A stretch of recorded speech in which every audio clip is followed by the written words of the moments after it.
नमस्कार दोस्तों, आइए सुनते हैं बांग्ला साहित्य के सुप्रसिद्ध लेखक शरत चंद्र चट्टोपाध्याय द्वारा लिखी हुई कहानी अभागी का स्वर्ग। एक 7 दिनों तक ज्वर ग्रस्त रहने के बाद ठाकुरदास मुखर्जी की वृद्धा पत्नी की मृत्यु हो गई। मुखोपाध्याय महाशय अपने धान के व्यापार से काफी समृद्ध थे। उन्हें 4 पुत्र 4 पुत्रियां और पुत्र पुत्रियों के भी बच्चे, दामाद, पड़ोसियों का समूह नौकर चाकर थे। मानो यहाँ कोई उत्सव हो रहा हो। धूमधाम से निकलने वाली शव यात्रा को देखने के लिए गांव वालों की काफी भीड़ इकट्ठी हो गई। लड़कियों ने रोते रोते माता के दोनों पांवों में गहरा आलता और मस्तक पर बहुत सा सिंदूर लगा दिया। बहुओं ने ललाट पर चंदन लगाकर बहुमूल्य वस्त्रों से सास की देह को ढक दिया और अपने आंचल के कोने से उनकी पदधूलि झाड़ दी। पत्र, पुष्प, गंध, माला और कलरव से मन को यह लगा ही नहीं कि यहाँ कोई शोक की घटना हुई है। ऐसा लगा जैसे बड़े घर की गृहिणी 50 वर्षों बाद पुनः एक बार नई तरह से अपने पति के घर जा रही हो। शांत मुख से वृद्ध मुखोपाध्याय अपनी चिर संगिनी को अंतिम विदा देकर छिपे छिपे दोनों आंखों के आंसू पहुंचकर शोकार्त कन्या और बहुओं को सांत्वना देने लगे। प्रबल हरिध्वनि राम नाम सत्य है से प्रातःकालीन आकाश को गुंजित कर सारा गांव साथ साथ चल दिया। एक दूसरा प्राणी भी थोड़ी दूर से इस दल का साथी बन गया। वह थी कंगाली की माँ। वह अपनी झोंपड़ी के आंगन में पैदा हुए बैंगन तोड़कर इस रास्ते से हाट जा रही थी। इस दृश्य को देखकर उसके पग हाट की ओर नहीं बढ़े। उसका हाट जाना रुक गया और उसके आंचल में बैंगन बंधे रह गए। आंखों से आंसू बहाती हुई वह सबसे पीछे शमशान में आ उपस्थित हुई। शमशान गांव के एकांत कोने में गरुड़ नदी के तट पर था। वहां पहले से ही लकड़ियों का ढेर, चंदन के टुकड़े, घी, धूप, धूनी आदि उपकरण एकत्र कर दिए गए थे। कंगाली की मां को निकट जाने का साहस नहीं हुआ, अतः वह एक ऊंचे टीले पर खड़ी होकर शुरू से अंत तक सारी अंत्येष्टि क्रिया को उत्सुक नेत्रों से देखने लगी। चौड़ी और बड़ी चिता पर जब शव रखा गया, उस समय शव के दोनों रंगे हुए पांव देखकर उसके दोनों नेत्र शीतल हो गए। उसकी इच्छा होने लगी कि दौड़कर मृतक के पांवों से एक बूंद आलता लेकर वह अपने मस्तक पर लगा ले। अनेक कंठों की हरिध्वनि के साथ पुत्र के हाथों में जब मंत्रपूत अग्नि जलाई गई, उस समय उसके नेत्रों से झरझर पानी बरसने लगा। वह मन ही मन बारंबार कहने लगी, सौभाग्यवती माँ, तुम स्वर्ग जा रही हो, मुझे भी आशीर्वाद देती जाओ कि मैं भी इसी तरह कंगाली के हाथों अग्नि प्राप्त करूं। लड़के के हाथ की अग्नि यह कोई साधारण बात नहीं। पति, पुत्र, कन्या, नाती, नातिन, दास, दासी, परिजन, संपूर्ण गृहस्थी को उज्जवल करते हुए यह स्वर्गारोहण देखकर उसकी छाती फूलने लगी। जैसे इसे सौभाग्य की वह फिर गणना ही नहीं कर सकी। सद्य प्रज्वलित चिता का अजस्त्र धुआं नीले रंग की छाया फेंकता हुआ घूम घूम कर आकाश में उठ रहा था। कंगाली की मां को उसके बीच एक छोटे से रथ की आकृति जैसे स्पष्ट दिखाई दे गई। उस रथ के चारों ओर कितने ही चित्र अंकित थे। उसके शिखर पर बहुत से लता पत्र जड़े हुए थे। भीतर जैसे कोई बैठा हुआ था। उसका मुंह पहचान में नहीं आता, परंतु उसकी मांग में सिंदूर की रेखा थी और दोनों पदतल आलता महावर से रंगे हुए थे। इसी बीच एक 15-16 वर्ष की उम्र के बालक ने उसके आंचल को खींचते हुए कहा, तू यहाँ आकर खड़ी है माँ, भात नहीं रांधेगी? चौंकते हुए पीछे मुड़कर माँ ने कहा, रांधूंगी रे। अचानक ऊपर की ओर उंगली उठाकर व्यग्र स्वर में कहा, देख देख बेटा, ब्राह्मणी माँ उस रथ पर चढ़कर स्वर्ग जा रही हैं। लड़के ने आश्चर्य से मुंह उठाकर कहा, कहाँ? फिर क्षण भर निरीक्षण करने के बाद बोला, तू पागल हो गई है माँ, वह तो धुआं है। फिर गुस्सा होकर बोला, दोपहर का समय हो गया, मुझे भूख नहीं लगती क्या? पर माँ की आंखों में आंसू देखकर बोला, ब्राह्मणों की बहू मर गई है तो तू क्यों रो रही है माँ? कंगाली की माँ को अब होश आया। दूसरे के लिए शमशान में खड़े होकर इस प्रकार आंसू बहाने पर वह मन ही मन लज्जित हो उठी। यही नहीं, बालक के अकल्याण की आशंका से तुरंत ही आंखें पहुंचकर तनिक सावधान संयत होकर बोली, रोऊंगी किसके लिए रे? आंखों में धुआं लग गया। यही तो। हाँ, धुआं तो लग ही गया था, तू रो रही थी। माँ ने और प्रतिवाद नहीं किया। लड़के का हाथ पकड़कर घाट पर पहुंची, स्वयं भी स्नान किया और कंगाली को भी स्नान कराकर घर लौट आई। शमशान पर होने वाले संस्कार के अंतिम भाग को देखना उसके भाग्य में नहीं बंधा था। संतान के नामकरण के समय माता पिता की मूर्खता पर विधाता अंतरिक्ष में बैठे हुए अधिकतर केवल हंसकर ही संतुष्ट नहीं हो जाते, तीव्र प्रतिवाद भी करते हैं। इसी से उनका संपूर्ण जीवन उनके स्वयं के नामों को ही मरण पर्यंत चिढ़ाता रहता है। कंगाली की माँ के जीवन का इतिहास छोटा सा है, परंतु उस छोटे से कंगाली जीवन ने विधाता के इस परिहास से छुटकारा पा लिया है। उसके जन्म के बाद ही उसकी माँ मर गई। पिता ने क्रुद्ध होकर उसका नाम रखा अभागी। माँ थी नहीं। पिता नदी में मछली पकड़ते घूमता रहता था, वह न दिन देखता न रात। फिर भी न जाने किस प्रकार छोटी सी अभागी एक दिन कंगाली की माँ बनने के लिए बची रही।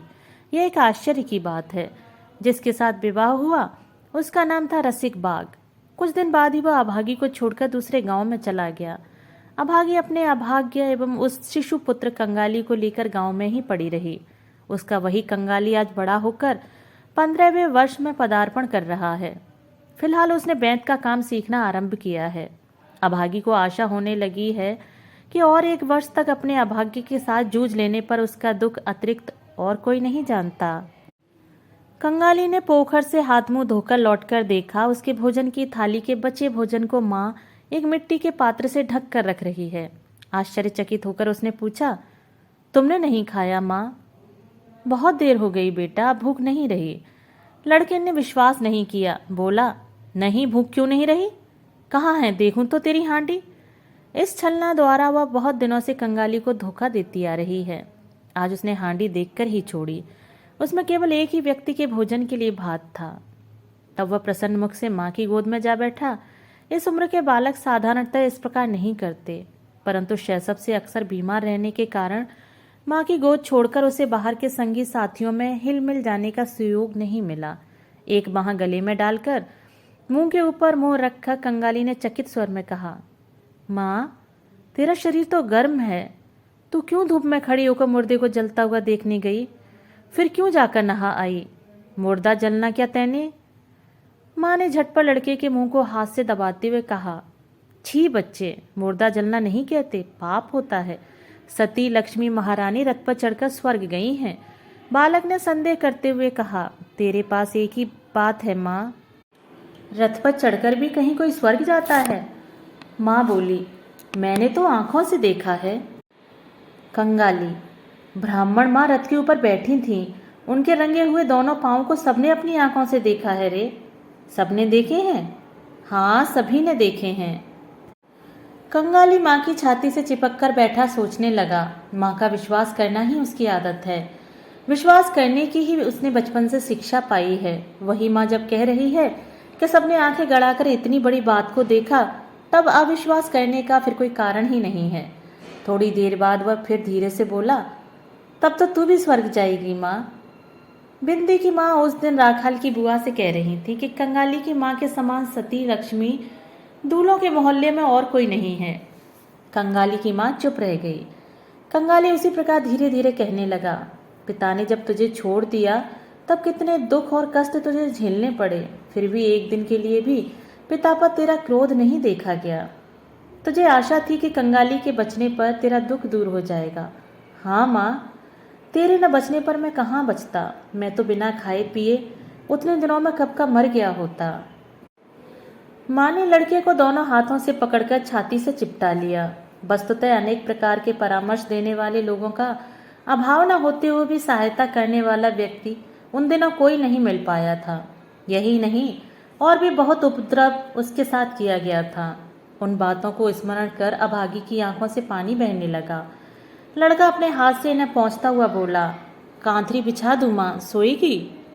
माँ चुप रही। कंगाली ने चटाई बिछाई, कांथरी बिछाई, माचे के ऊपर से तकिया उठाकर रख दिया, फिर उसे बिछौने की ओर खींचकर ले जाने लगा तो माँ बोली, कंगाली, आज तुझे काम पर जाने की जरूरत नहीं। काम काज न करने का प्रस्ताव कंगाली को बहुत अच्छा लगा, परंतु बोला, जलपान के 2 पैसे फिर वह नहीं देगा माँ। ना दे? आ तुझे एक कथा सुनाऊं। और नहीं लुभाना पड़ा। कंगाली उसी क्षण माँ की छाती से लगकर लेटते हुए बोला, तो अब कह, राजपुत्र कोतवाल का पुत्र और वह पक्षीराज घोड़ा। अभागी ने राजपुत्र कोतवाल के पुत्र और पक्षीराज घोड़ी की बात से कहानी आरंभ की। ये सब उसकी दूसरों से बहुत दिनों की सुनी एवं कितनी ही बार कही हुई कथाएं थीं। परंतु कुछ देर बाद ही कहाँ गया उसका राजपुत्र और कहाँ गया उसका कोतवाल का पुत्र। उसने इस प्रकार उपकथा आरंभ की कि जो उसने दूसरों से नहीं सीखी थी, स्वयं की रचना थी। उसका स्वर जितना बढ़ने लगा, उष्ण रक्त स्रोत जितने द्रुत वेग से मस्तिष्क में बहने लगा, उतनी ही वह जैसे नई नई उपकथाओं के इंद्रजाल की रचना करने लगी। उनका विराम नहीं था, विच्छेद नहीं था। कंगाली की छोटी सी देह बार बार रोमांचित होने लगी। भय, विस्मय और पुलक से वह जोर से माँ के गले को पकड़कर उसकी छाती में जैसे समा जाने की कोशिश करने लगा। बाहर दिन ढल चुका था, सूर्य अस्ताचल को चले गए। संध्या की मलान छाया प्रगाढ़ होती हुई चराचर को व्याप्त कर उठी, परंतु घर के भीतर आज फिर दीपक नहीं जला। गृहस्थी का शेष कर्तव्य पूरा करने के लिए कोई उठा नहीं। निविड़ अंधकार में केवल रुग्ण माता का अबोध गुंजन निस्तब्ध पुत्र के कानों में सुधा वर्षण करता हुआ चलने लगा। वह उसी शमशान और शमशान की कहानी थी। वही रथ, वही दोनों रंगे हुए पांव, वही उसका स्वर्ग जाना। किस प्रकार शोकार्त पति ने अंतिम पदधूलि देकर रोते हुए विदा ली, किस प्रकार हरिध्वनि करते हुए लड़के माता को ढोते हुए ले गए। उसके पश्चात संतान के हाथ की अग्नि। वह अग्नि केवल अग्नि ही नहीं कंगाली, वह तो साक्षात हरिस्वरूप थी। उसका आकाश तक उठा हुआ धुआं धुआं नहीं था बच्चे, वह तो स्वर्ग का रथ था। कंगाली चरण, मेरे बेटे। क्या माँ, तेरे हाथ की अग्नि यदि पा लूं बेटे, तो ब्राह्मणी माँ की भांति मैं भी स्वर्ग जा सकूंगी। कंगाली ने अस्फुट स्वर में केवल यह कहा। जा, ऐसा नहीं कहते। माँ उस बात को शायद सुन भी न सकी। उष्ण निश्वास छोड़कर कहने लगी, छोटी जाति की होने पर भी तब कोई घृणा नहीं कर सकेगा, दुखी होने पर भी कोई रोक कर नहीं रख सकेगा। आह, लड़के के हाथ की अग्नि, रथ को तो आना ही पड़ेगा। लड़के ने मुंह ऊपर रखकर भर्राए कंठ से कहा, ऐसा मत कहो माँ, मुझे बहुत डर लगता है। माँ ने कहा, और देख कंगाली, तेरे पिता को एक बार पकड़ लाऊंगी, वैसे ही अपने पाँव की धूली मस्तक पर देकर वे मुझे विदा करेंगे, वैसे ही पाँव में आलता, माथे पर सिंदूर देकर। परंतु कौन उसे देगा? तू देगा न रे कंगाली। तू मेरा लड़का है, तू ही मेरी लड़की है, तू ही मेरा सर्वस्व है। कहते कहते उसने लड़के को कसकर छाती से चिपटा लिया। अभागी के जीवन नाटक का अंतिम अंक समाप्त हो चला है, जिसका विस्तार अधिक नहीं, सामान्य ही है। जान पड़ता है 30 वर्ष ही अब तक पार हुए होंगे या ना हुए होंगे। अंत भी हुआ उसी प्रकार सामान्य भाव से। गांव में कबीराज नहीं थे, दूसरे गांव में उनका निवास था। कंगाली जाकर रोया धोया, हाथ पांव जोड़े, अंत में लोटा गिरवी रखकर उन्हें 1 रुपए की प्रणामी दी। उस सब का कितना आयोजन करना पड़ा। खरल, मधु, अदरक का सत्व, तुलसी के पत्तों का रस। कंगाली की माँ ने लड़के से नाराज होकर कहा, क्यों तू मुझे बिना बताए लोटा गिरवी रखने चला गया बच्चे? हाथ झुकाकर कई गोलियां लेकर उन्हें माथे से लगाकर फेंकते हुए उसने कहा, अच्छी होंगी तो वैसे ही हो जाऊंगी। बागदी दूलों के घर में अभी भी कोई औषधि खाने से नहीं बचता। 2-3 दिन इसी प्रकार बीत गए। पड़ोसी खबर पाकर देखने के लिए आए। वे जो घरेलू नुस्खे जानते थे, हिरन के सींग का घिसा हुआ पानी, गिट्टी कौड़ी जलाकर शहद में मिलाकर चटा देना इत्यादि बिना खर्चे की औषधियों को बता सब अपने काम से चले गए। बालक कंगाली घबरा उठा। माँ ने उसे गोद में खींचते हुए कहा, कबीराज की गोलियों से कुछ नहीं होता बेटे, और उन लोगों की औषधियों से क्या काम चलेगा, मैं ऐसे ही अच्छी हो जाऊंगी। कंगाली ने रोते हुए कहा, तुमने गोलियां खाई ही नहीं माँ, चूल्हे में फेंक दी, ऐसे क्या कोई अच्छा होता है? मैं ऐसे ही अच्छी हो जाऊंगी। अच्छा देख, तू थोड़ा सा भात भात बनाकर खा ले, मैं भी देखूंगी। कंगाली पहली बार अनभ्यस्त हाथों से भात रांधने लगा। ना तो वह माड़ ही निकाल सका, ना अच्छी तरह पसा ही सका। चूल्हा उससे जलता नहीं, उसमें पानी गिर पड़ने से धुआं होता है। भात पसाते समय चारों ओर गिर पड़ता है। माँ के नेत्र छलछला आए। उसने स्वयं एक बार उठने की चेष्टा की, परंतु माथा सीधा न कर सकी, खाट पर ही लुढ़क गई। खाना बन जाने पर बालक को पास बुलाकर किस प्रकार क्या करना होता है इसका विधिवत उपदेश करते समय उसका क्षीण कंठ अवरुद्ध हो गया। आंखों से जल की अविरल धारा बहने लगी। गांव का ईश्वर नाड़ी नाड़ी देखना जानता था। दूसरे दिन सवेरे उसने नाड़ी देखकर उसी के सामने मुंह को गंभीर बना लिया। कंगाली की माँ ने इसका अर्थ समझा। परंतु उसे भय भी नहीं लगा।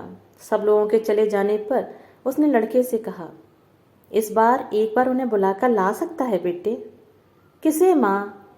उन्हीं को रे, उस गांव में जो चले गए हैं। कंगाली ने समझते हुए भी पूछा, पिता को? अभागी चुप रह गई। कंगाली बोला, वे आएंगे क्या माँ? अभागी को स्वयं भी पूरा संदेह था, तो भी धीरे धीरे कहा, जाकर कहना माँ केवल आपके पाँव की धूली चाहती है। वह उसी समय जाने को तैयार हो गया। तब उसका हाथ पकड़कर वह बोली, थोड़ा सा रोना धोना बेटे, कहना माँ जा रही है। कुछ ठहर कर बोली, लौटते समय नायन भाभी से थोड़ा सा आलता ले आना कंगाली। मेरा नाम लेते ही वह दे देगी, मुझे बहुत प्यार करती है। प्यार उसे बहुत सी करती हैं। ज्वर होने की अवधि से माँ के मुख से इन कई प्रकार की वस्तुएं इतनी बार इतनी प्रकार से सुनी है कि वह वहां से रोता अपनी यात्रा पर चल दिया। दूसरे दिन रसिक दूल्हे समयानुसार जब आ उपस्थित हुआ, उस समय अभागी को जरा भी होश नहीं था। मुंह पर मृत्यु की छाया पड़ रही थी। आंखों की दृष्टि इस संसार के कार्य को त्याग कर किसी अनजाने देश में चली गई थी। कंगाली ने रोकर कहा, अरे माँ, पिता आए हैं, पाँव की धूली लोगी ना? माँ शायद समझी, शायद नहीं समझी। शायद गहराई तक संचित उसकी वासना ने संस्कार की भांति उसकी दबी हुई चेतना पर आघात पहुंचाया। इस मृत्यु पथ के यात्री ने अपनी विवश भुजाओं को शैया से बाहर बढ़ाकर हाथ झुका दिए। रसिक हतप्रभ खड़ा रहा। पृथ्वी पर उसकी पद धूलि का कोई प्रयोजन है? इसे भी कोई चाह सकता है? यह उसकी कल्पना से परे था। बिंदी की बुआ खड़ी हुई थी। उसने कहा, दो बाबा, थोड़ी सी पाँव की धूली दो। रसिक आगे बढ़ आया। जीवन भर स्त्री को उसने प्यार नहीं दिया, भोजन वस्त्र नहीं दिया, कोई खोज खबर नहीं ली। अब मृत्यु काल में उसे केवल थोड़ी सी पद धूल देते समय वह रो उठा। राखाल की माँ बोली, ऐसी सती लक्ष्मी ब्राह्मण कायस्थों के घर में न जन्म लेकर हम दूल्हों के घर में क्यों जन्मी? अब तो उसकी गति सुधार दो बेटा। कंगाली के हाथ से अग्नि पाने के लोभ में उसने अपने प्राण दे दिए हैं। अभागे के देवता ने परोक्ष में बैठकर क्या सोचा था पता नहीं, पर बालक की छाती में वह बात तीर की भांति बीत गई। उस दिन का समय तो कट गया, पहली रात भी कट गई, परंतु सवेरे के लिए कंगाली की माँ वो प्रतीक्षा नहीं कर सकी।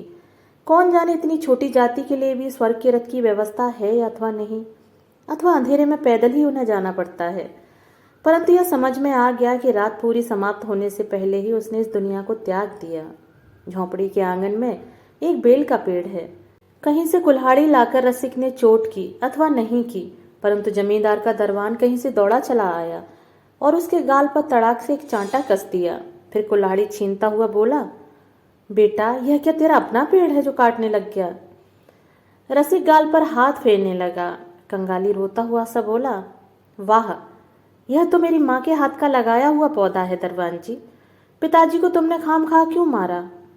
हिंदुस्तानी दरबान तब उसे भी एक गाली देकर मारने चला, परंतु वह अपनी मरी हुई माँ की मृत देह से स्पर्श किए हुए बैठा था। अतः अशोच के भय से उसके शरीर पर हाथ नहीं मारा।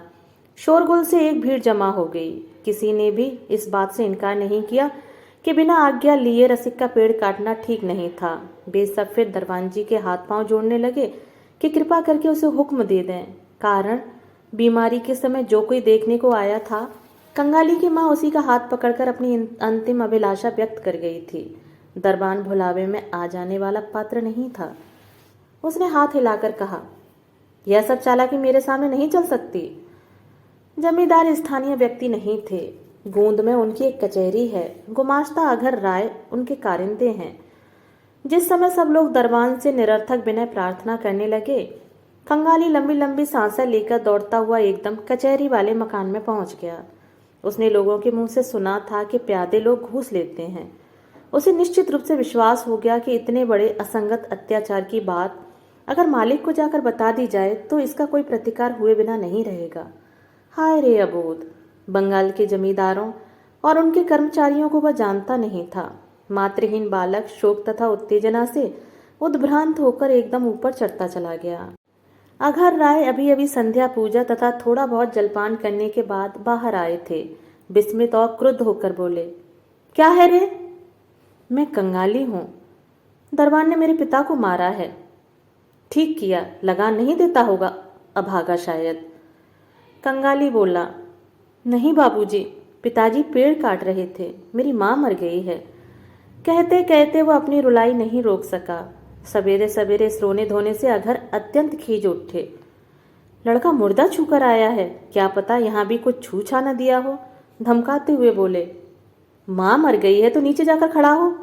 अरे कौन है रे, इस जगह थोड़ा सा गोबर पानी डाल दो, किस जाति का लड़का है तू। कंगाली ने भयभीत हो आंगन में उतरकर खड़े होकर कहा, हम लोग दूल्हे हैं। अघर ने कहा, दूल्हे? दूल्हे के मुर्दे के लिए लकड़ी का क्या होगा, सुनूं तो। कंगाली बोला, माँ जो मुझे अग्नि देने के लिए कह गई हैं, आप पूछ लीजिए ना बाबूजी। माँ तो सभी से कह गई हैं, सभी ने इस बात को सुना है। माँ की बात कहते समय उसके प्रत्येक क्षण के अनुरोध उपरोध तुरंत ही याद आने लगे। उसका कंठ मानो रुलाई के कारण फट पड़ना चाहने लगा। अघर ने कहा, माँ को जलाना चाहता है तो पेड़ के दाम 5 रुपए लाओ, ला सकेगा? कंगाली जानता था यह असंभव है। उसका उत्तरीय खरीदने के लिए मूल्य के रूप में उसके भात खाने की पीतल की थाली को बिंदी की बुआ 1 रुपए में गिरवी रखने गई है। इसे वह आंखों से देख आया है। उसने गर्दन को हिलाया, बोला, नहीं। अघर ने मुंह को अत्यंत विकृत बनाते हुए कहा, नहीं तो माँ को ले जाकर नदी के बहाव में बहा दे। किसके पेड़ पर तेरा बाप कुल्हाड़ी चलाने जा रहा है पाजी, अभागा बदमाश। कंगाली बोला, वह हमारे आंगन का पेड़ है बाबूजी, वह तो मेरी माँ के हाथ का बोया हुआ पौधा है। हाथ का बोया हुआ पेड़ है पांडे, सुअर के गले में धक्का मारकर बाहर निकाल दो। पांडे ने आकर गले में धक्का दिया एवं ऐसी बातें कही कि जिन्हें केवल जमींदार के कर्मचारी कह सकते हैं। कंगाली धूली झाड़कर उठ खड़ा हुआ, उसके बाद धीरे धीरे बाहर निकल गया। क्यों उसने मार खाई, क्या उसका अपराध था? लड़का इसे सोच भी नहीं पाता। गुमास्ती के निर्विकार हृदय में दाग तक नहीं पड़ा। पड़ने पर यह नौकरी उसे नहीं मिलती। कहा, परेश देख तो इस बेटा का लगान बाकी पड़ा है कि नहीं, हो तो इसका जालवाल जो कुछ हो छीन ले आकर रख देना, अभागा भागकर जा सकता है। मुखर्जियों के घर श्राद्ध का दिन बीच में केवल 1 दिन बाकी है। समारोह का आयोजन गृहिणी के उपयुक्त होने का प्रयत्न हो रहा है। वृद्ध ठाकुरदास स्वयं ही देखरेख करते हुए घूम रहे हैं। कंगाली ने आकर उनके सामने खड़े होकर कहा, पंडित जी, मेरी माँ मर गई है। तू कौन है और क्या चाहता है? मैं कंगाली हूँ। माँ कह गई है उसे अग्नि देने के लिए, तो दे ना। कचहरी की घटना इस बीच के सबके मुंह से प्रचारित हो चुकी थी। एक आदमी ने कहा, उसे शायद एक पेड़ चाहिए। यह कहकर उसने घटना को प्रकट कर दिया। मुखोपाध्याय ने विस्मित और विरक्त होकर कहा, सुनो इसकी बातें, हमें ही कितनी लकड़ी की जरूरत है, कल के बाद परसों काम है। जा जा, यहाँ कुछ नहीं होगा, यहाँ कुछ नहीं होगा। यह कहकर अन्यंत्र चल दिए। भट्टाचार्य महाशय समीप ही बैठे हुए फर्द बना रहे थे। वे बोले, तेरी जाति में कोई कब जलाया जाता है रे? जा मुंह में थोड़ी सी आग रखकर नदी की धार में मिट्टी में दे देना। मुखोपाध्याय महाशय का बड़ा लड़का व्यस्त भाव से इस ओर से कहीं और जा रहा था। उसने कान खड़े कर कुछ सुनते हुए कहा, देखते हैं भट्टाचार्य महाशय, ये सब बेटे ब्राह्मण कायस्थ हो जाना चाहते हैं। कहकर काम की जल्दी में और कहीं चला गया। कंगाली ने और प्रार्थना नहीं की। इन 2 घंटों के अनुभव से संसार में वह जैसे एकदम बूढ़ा हो गया था। चुपचाप धीरे धीरे अपनी मरी हुई माँ के पास जा उपस्थित हुआ। नदी की धार के पास गड्ढा खोदकर अभागी को सुला दिया गया। राखाल की माँ ने कंगाली के हाथ में एक पुआल की आंटी जलाकर दे दी। उसी हाथ से माँ के मुख को स्पर्श करवाकर हटवा दिया। तदुपरांत सबने मिट्टी से ढककर कंगाली की माँ के अंतिम चिन्ह तक को विलुप्त कर दिया। सब अपने कामों में व्यस्त हो गए, परंतु उस पुआल की आंटी से जो थोड़ा सा धुआं निकलकर आकाश की ओर उठ रहा था, उसकी ओर अपलक नेत्रों से देखता हुआ कंगाली ऊर्ध्व दृष्टि से स्तब्ध खड़ा हुआ था। दोस्तों, अभी आप सुन रहे थे शरत चंद्र चट्टोपाध्याय द्वारा लिखी हुई कहानी अभागी का स्वर्ग। दोस्तों, कहानी आपको कैसी लगी? अपने विचार मुझे कमेंट बॉक्स में ज़रूर साझा कीजिएगा। मिलते हैं एक और नई कहानी के साथ। धन्यवाद।